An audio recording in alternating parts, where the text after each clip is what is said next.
Hi everyone, welcome to Adventures with Raven and Rowley. I'm Raven and this is Rowley. We're going on car and tent camping adventures and reviewing some products and places along the way. This week I'll be talking about and reviewing the kitchen equipment that I took with me, that I purchased for my first camping experience. If you're curious, please join us on this journey and continue to watch.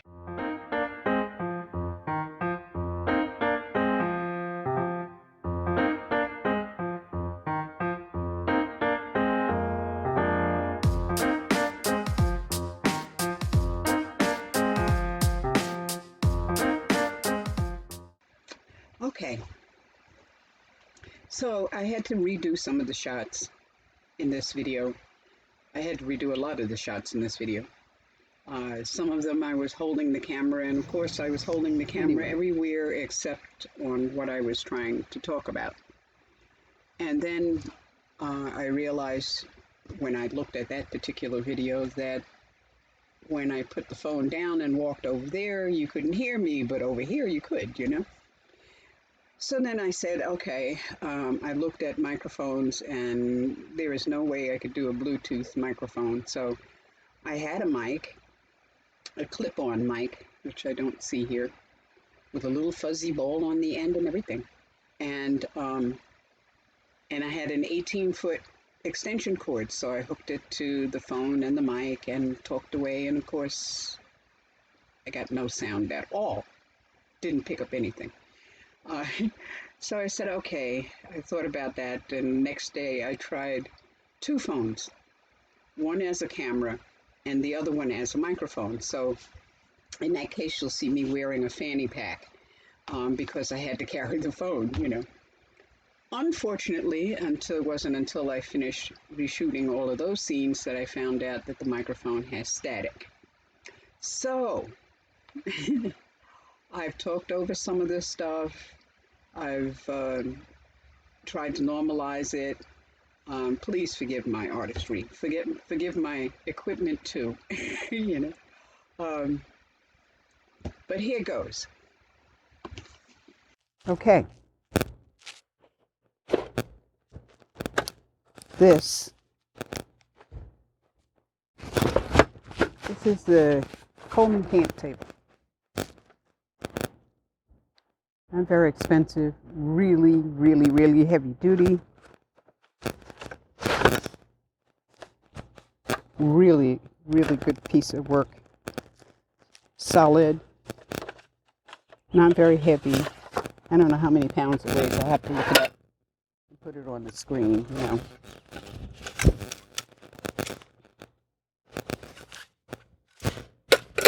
And it just comes in a few parts.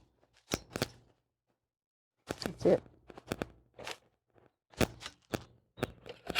So to put this together, see it wiggles.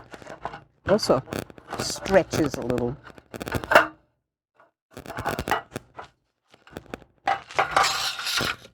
I found putting it on the floor, ground, was the easiest way to do this. So, see, there's a piece coming out.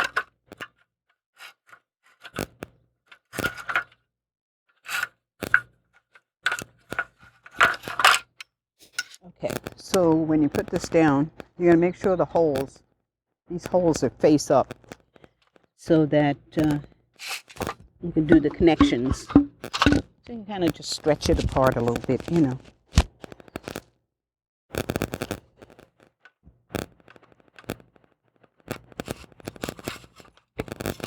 Okay, there you go. Now, this thing, you got to watch out for your fingers.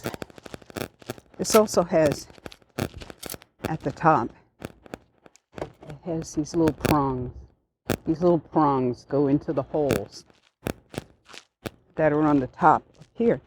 So you just kind of line it up. Kind of watch out for your fingers.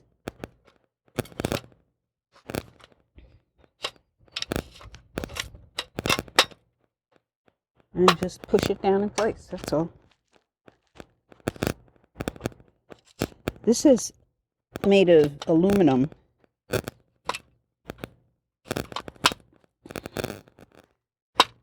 so you don't really have to worry about it. Lightweight, seriously sturdy table. I could sit on this. I wouldn't necessarily want to sit on it, but I could sit on this. Gosh, could use a bit cleaning. So, that's the Coleman table. I think it's worth it. It's at the right height for cooking and everything else.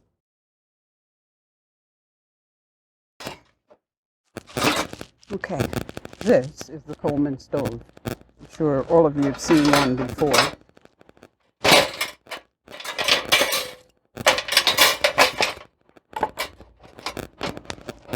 Just like that. This is a tube burner stove. The burner attachment comes zip-tied to this grate. I think that they really ought to have some kind of something to make this more secure than just laying there.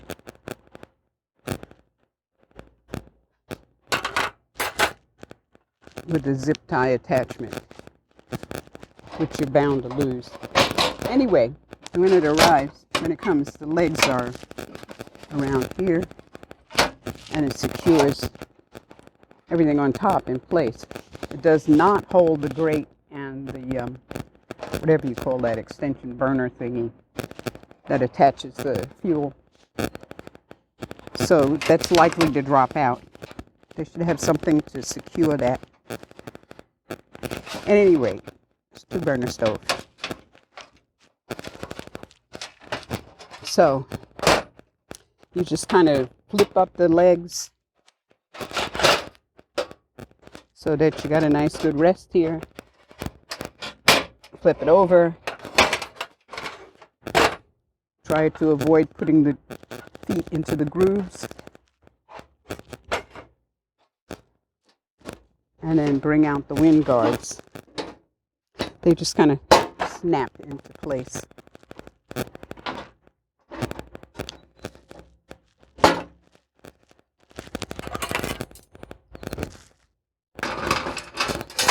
It fits perfectly into little holes that are there and actually keeps it at a good flame distance.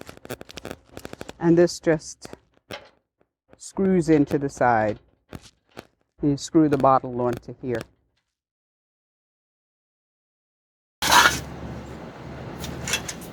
This came as a complete set, a nested set.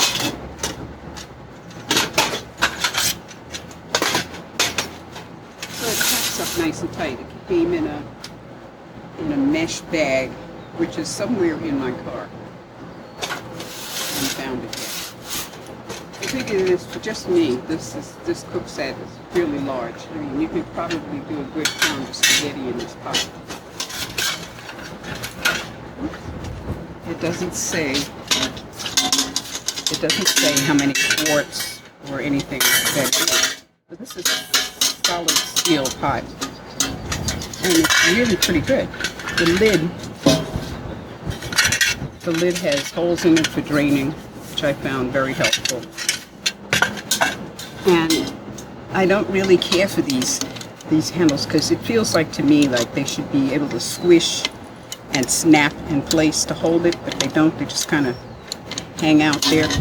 But however you get to hold it is super solid. I mean, it's not going anywhere. You've got complete and absolute control of it. I was using this pot for a dishpan. This is the fry pan. Unfortunately, there's no top for this fry pan, and the handle opens like so. You kind of squeeze it, bring it up, and snap it into place. This works really well. It doesn't get hot or anything like that. It's good and solid. I mean, you could put stuff in here without it collapsing or anything. It's really pretty good. And it packs away nice and neat. So you squeeze it, snap it under. This pan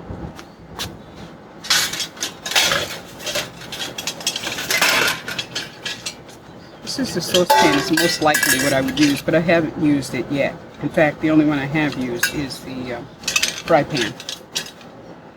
But this looks like a good saucepan to me, and none of them say how much they hold. But, you know, even when you're holding it, it's good and solid. It's not going anywhere. It doesn't wiggle to the side or anything. This kit came with 4 plates and 4 10-ounce cups, of which I used to have one of the most delicious strawberry coladas in my life, and a top to keep everything together. Of course, you can't, I mean, it's got a hole in the top, so. And then these are kind of sporks. I didn't use them. These plates are too big anyway for me. And here instead, when I go traveling. This was off the shelf, Walmart. Not bad. It's a pretty good pot. I mean, stainless steel, pretty good. Absolutely. I am a firm believer in backup. So I have a solar oven. This is the Haines, H-A-I-N-E-S. This is pretty easy to assemble. It's like plastic cardboard, I guess. I don't know what it is, but it's plastic stuff. It's got some kind of foam in between in the board. You notice that it has blue dots and red dots. The red dots is where you connect it for summertime, and the blue dots is for wintertime sun. So when you're lining it up, when you're putting it together, you see this has a green arrow. You line up the green arrows.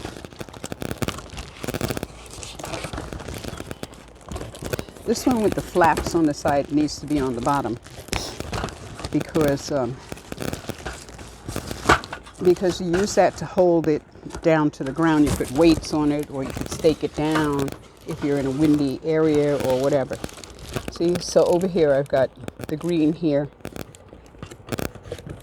and the green arrow here, so they're facing each other. See, they're facing each other.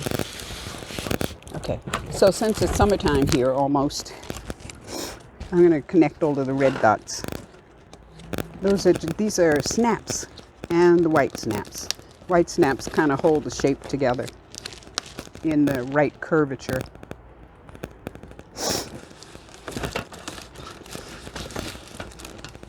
Oops. So I've cooked soup in here. I've made beans and rice. I've made chicken and rice, arroz con pollo. I've made cornbread. I don't know, a bunch of stuff. A lot of different soups. So if this was on the ground, for instance, and the wind was blowing, you would put a rock here or something to hold it down. Something heavy to kind of hold it down and keep it from flying. Put the pot in the middle. Now this comes with this pot. This is like an 8-quart pot. There's only me. But you notice it's black, and that's so that it absorbs the heat. Goes in the middle. Put the lid right on top. I'm going to bring this down so you can see what it looks like. Okay, and then it has this piece of plastic kind of goes around the pot, and this kind of, when the sun hits it, it concentrates the heat inside there, and this goes on top. This also concentrates the heat, and it keeps the shape of the stove. Now, as I said, there's only me, and I'm likely only to carry one pot, so I got a Dutch oven, because if I ever have a fire, I can put it in the fire, or I can use it anywhere. I can use it on the wood stove, anything. On the Coleman stove, Whereas this pot I can only use in the solar oven. So, but it cooks very well. It makes incredibly succulent chicken. I did chicken thighs, something or the other, once. It was just to die for. But anyway, so that's the Haynes solar oven. I did a lot of research over the years on solar ovens, and one of the things I was really looking for was the size, because some of them, they're big boxes, you know, and where do you carry that? And so this folds flat.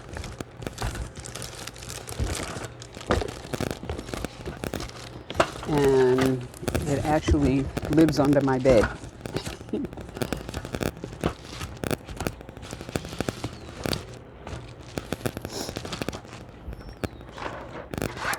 And it's a fun toy besides. And it cooks really, really well. So, it comes with a case to put this in, but for some reason, I think you have to fold it a different way or something of the sort to get it in there. And I don't, it's easier just to keep it in a plastic bag. But this is the bag that came with it. I think if it had been maybe an inch wider, 2 inches wider, it would work really well, because it's not quite there for the width of the widest part of the heater of the oven.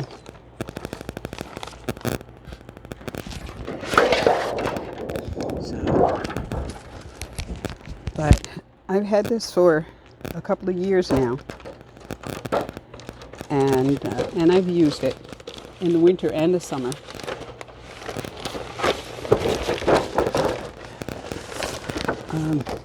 Nobody seems to be surprised about that. It cooks well in the summer.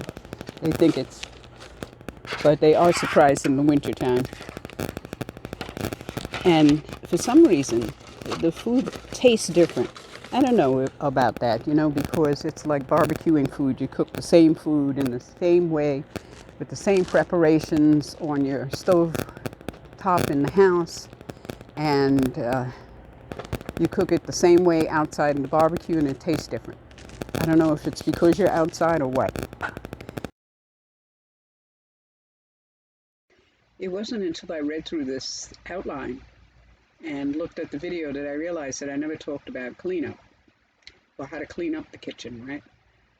Since I was in the desert, water is pretty much used for drinking, although I did use a little bit. But basically, it's for drinking only. What I did was I wiped down the dishes with a paper towel to remove all of the food particles that were on the dishes. I squirted them with vinegar water. I had a squirty bottle, you know. And then I wiped them down again to sanitize them, and dry them. They were clean as far as I could tell, sanitized, and just as good as if I had dumped them in hot water. So basically, that's what you would do in the desert. You would not waste water on anything, you know, if you can. Okay. The Rowley report. Yeah, I think it's recording. Unfortunately, I don't have any sound, at least I don't think so. Anyway, let's see if I can explain this anyhow, in case there is some sound. Move your butt. You're in the way. Yeah. So you can't sit here. You can't sit here, Rob. You gotta get down. Come here. Okay. Wait a minute. Rowley had his rabies shots last week, week before, I forget. And his leg really swelled badly, and he was limping, but it wasn't hot. He wasn't reacting in pain if I touched it, or if I felt of his hip or anything like that, and it was like that for a good week, so it had to be 2 weeks ago. But meanwhile, he would get out, he's limping around the house and limping outside, but when it comes to running, he would go full tilt, full crazy running. I mean, he's on a 25-foot leash. He'd wait until I walked by him 25 feet so he could run 50 feet. And he would tear like hell to get that 50 feet and stop just short of choking himself to death, And then he started limping again. He wasn't limping while he was running. But as of today, the limp is gone, so I feel much better about that. I think he's very happy. But now that we're back home and he's not out in the desert, I think he's bored half to death. It's like, please take me outside. Anything, take me outside. So, otherwise, Rowley is doing very well. Very well. So, thanks to those people who bought us a treat. If you'd like to help, please buy a cup of tea for me and a treat for Rowley. And please share and subscribe to Adventures with Raven and Rowley. Like and ring the notification bell, and don't forget to click on Show More to see the links in the description below. And please share. Take care of you and yours, and blessed be.